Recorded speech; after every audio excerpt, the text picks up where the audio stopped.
head towards the shelf in the hall and randomly grab a hardback book that is big enough to conceal the envelope.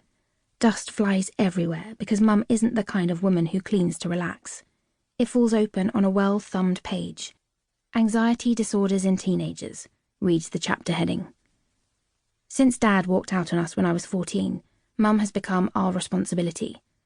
Look after your mother, Dad always used to say when he dropped us back home from a weekend at his house after they split up 7 years ago.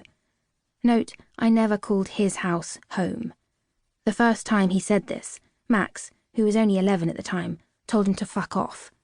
He didn't like the implication that we didn't look after Mum, or the fact that the person saying it was responsible for causing the pain that meant she needed looking after. Dad told Max not to be so rude, but it sounded half-hearted. And besides, Max had started crying as soon as the words were out of his mouth. Sometimes back then, Dad cried too, and I had to comfort him. Things have been calmer over the past 4 years, or at least, I thought they were, until this letter. I head into the toilet and lock the door behind me. It's designed so you can open it from the outside if necessary. There are 4 holes above the lock where the old bolt used to be. I peer through one of these to check Mum is still in the kitchen. It's an old habit because I used to spend a lot of time in here. It was the one place no one could disturb me. At least I no longer check the lock 3 times. Reviewing myself in the mirror, I see my face reflect the gravity of the situation back to me. When I'm emotional, my lips always go cartoon rubbery. I run my finger across the hole at the bottom right-hand corner of the mirror where there is a tiny slice of glass missing. My fault. But let's not go into that now. The mirror came from the house in Norfolk where we used to go on holiday when we were children. Back in the day, as Mum says breezily, she is all about living in the present, even though she has spent the best part of a decade involved in the same clinical trial.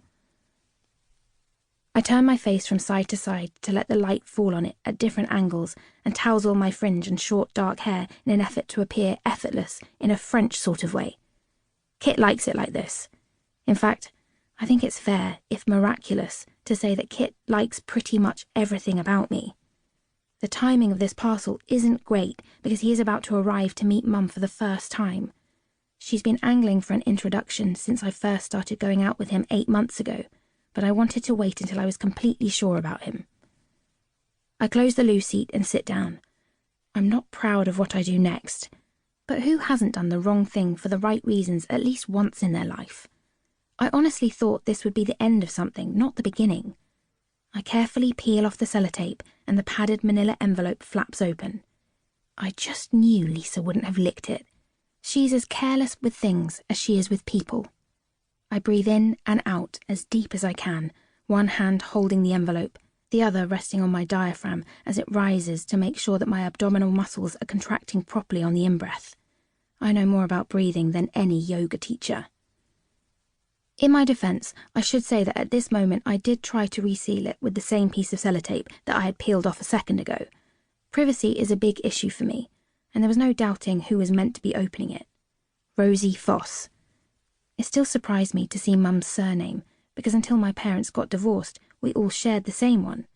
At the beginning, Max and I made a big thing of this. We wanted to become Foss so she wasn't alone with her new name like she was alone with everything else. It felt strange to no longer have the same surname as my closest living relative, but Mum argued, quite convincingly, that she had been Rosie Foss for most of her life before she married Dad, and that at work she had always kept her maiden name.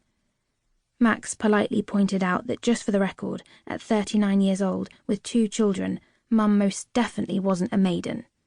Mum had cracked up at this. Max doesn't have to try to be a light person. He was built that way. I think about all this as I keep trying to stick the envelope back down. But of course, Lisa has used cheap sellotape. She's always dropping hints about how she and Dad don't have enough money, which annoys me so much because Mum has always worked so hard and Lisa hasn't had a job since she moved in with Dad. Part-time yoga teacher doesn't really cut it.